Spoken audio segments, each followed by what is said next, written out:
is a special edition of Cavuto. Recovery Reality Check. Here is Neil Cavuto. 2 years in, when are we ever going to dig ourselves out? That's the question, that's the worry. And tonight, for the whole next hour, that's right, the whole next hour, that's the show. Because it's that important. And on this day in particular, it's that timely. We are at an inflection point, my friends. June 2009, the recovery took hold. The first day of June 2011, stocks diving as Americans still waiting for that recovery to just take off. It hasn't, it isn't. And the way things are going, it won't. Here's why. As typical recoveries go, it ain't. It's not even close. Growth so anemic, job gains so paltry, personal spending so slow, factory orders so stuck, housing starts so stumped, that you really have to wonder when or even how we get over this prolonged hump. Tonight, we look at what went wrong and whether this is the best we can hope for going right. If it is, by historical comparisons, this comeback after a meltdown would be hands down the weakest rebound we've seen in this country's history, if it's even a recovery at all. Growing signs, tepid as it is over, and we're going back into something bad. Just today, a key manufacturing gauge falling. Taxpayers rescued GM's latest monthly sales declining. The dollar renewing its slide. Consumers back to hiding out in their increasingly devalued homes, not shopping, not buying.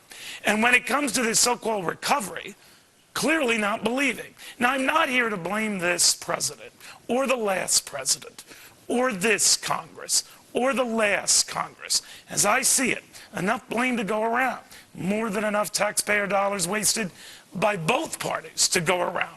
Me, this whole recovery, well, I'm still looking around. Because when I hear news, as I did just today, that the best we can muster at this stage of a recovery is 38,000 new private sector jobs, well, Washington's doing a bad job. After spending hundreds of billions in stimulus that doesn't stimulate, billions more in rescues that don't rescue, and still billions on top of that in bailouts that themselves need bailing out. Well, just figure this out. We are sicker now. Our premiums are higher now. And the outlook for Medicare is even shakier now, even after committing trillions to a healthcare hunch that's now looking more like, well, healthcare hell. Let me be clear. We're not in this mess because we haven't spent enough. We are in this mess because we're just spent. So I think it's fair to say, time to just try something new. Because Albert Einstein was right. The definition of insanity is doing the same thing over and over again and expecting different results. In difference to Mr. Einstein, 2 years is more than enough time for an experiment. Relativity speaking, way more than enough time. But I'm not here to take pot shots. For the next hour, my shot, all our shots here, at trying to make this right and get this right without breaking the bank or bankrupting us to the brink. So I want you to sit back, because it's a long show if you're standing. As we try to move forward, we debate, you decide. We're out of the bleachers and we're in the game. And now we're ready to play ball.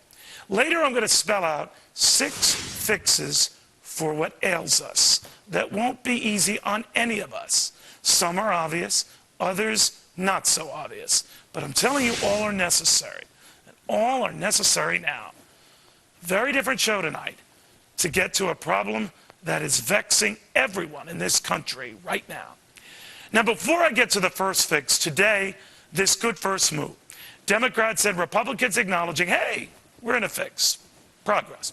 Republicans meeting at the White House with the president, the common goal, get out of this shared mess. But the two sides are still very far apart on how to do that, which means we're still in the fix. So who better to kick things off on a show like this than the guy who is fixing to shake things to the core? Not with mild cuts around the edges, but real cuts that cut to the core. To our first and perhaps most obvious fix, acknowledge the magnitude of our spending problem and see it for what it is, the very core of our economic problem, a mission not for the faint of heart. And you'd think not a big selling point for a guy running for president of the United States. But in an age that politicians pander, say this of one Ron Paul, he's perfectly happy to level. He joins us right now. Congressman, we're doing things unusually tonight, but I think it's time, 2 years into this so-called recovery, almost to the day, we've got problems. Why don't people still acknowledge the magnitude of those problems? I guess they still believe that government's going to take care of them, that somehow Congress will pass more appropriation bills and the checks will keep coming and the Fed can bail out everybody. They really believe it because in a way the deception continues because we are still running up debt and we're still printing money and foreigners are still taking our dollars. So it still works. But the other part of government being way too big and being able to really pay for it, that's where the problem is. We can't pay for it because we're not producers anymore. We only can borrow and we can only print money, and that's a dead end. But as long as people will loan or as long as the printing presses run, we're going to drive ourselves into a much deeper hole. So this is not a bit of a surprise to me. You know, they talk about the potential of a double dip a couple years ago, and I kept thinking, well, maybe there'll be government statistics that'll talk about double dips, but there's one big dip that's been going on, and I think the big dip is actually started about 10 years ago for the standard of living for average people, good jobs going overseas, and people aren't getting richer. The people who had their stocks demolished over the past 10 years. So it isn't improving, but I think the basic problem is they never figured out why we got into this trouble. Well, they haven't even figured out that spending hasn't fixed it. So, I guess what I'm asking you, Congressman, and this is a theme that I know you're running for president on, it's something that you and your son Rand Paul, the senator for Kentucky, have been raising. That is the notion of not only cutting spending, but hacking spending, substantially so. But even with the severe hacking both of you have looked at and proposed, it's relative chump change in the scheme of things. I think in your son's case, $500 billion off the bat in a $1.5 trillion deficit that still leaves it at north of $1 trillion. That's how big our problems are. Yeah. And yet we don't even see how big our problems are. No, and look how Paul Ryan got hit by making some suggestions too. But you know, I just think that maybe we word it incorrectly because it's always cut this, and cut this. Maybe if we said, well, we'd rather have the people spend the money, don't take it out of the economy, let the people spend this money. Because I do talk about, I don't put on the top of the list cutting health care. I put on the top of the list some of this foreign stuff. And I say, why shouldn't that money be spent back here by the people? And I think they can visualize this a little bit better. And literally that is what the case. We don't destroy wealth by stopping the spending by government. We produce more wealth because it gets into the hands of the people and better decisions are made. Because but we don't do that. I mean, and I'm not blowing you smoke, Congressman, because whether people agree or disagree with you, no one can deny how ahead of the curve you were on all of this stuff. And I admire anyone who risks a great deal of wrath doing that sort of stuff. So my hat's off to you on that. But I do want to raise something that's just come in. Speaker Boehner has indicated today that he would like to see some sort of an agreement on the debt limit within the next month. Now, technically, we're supposedly at this brink in early August. How doable do you think that is, that we could score some sort of a debt accord within a month? I think it probably will happen within a month or so. When they have to, it's going to be passed because they're going to intimidate and frighten and use a lot of fear tactics, and eventually they're going to do it.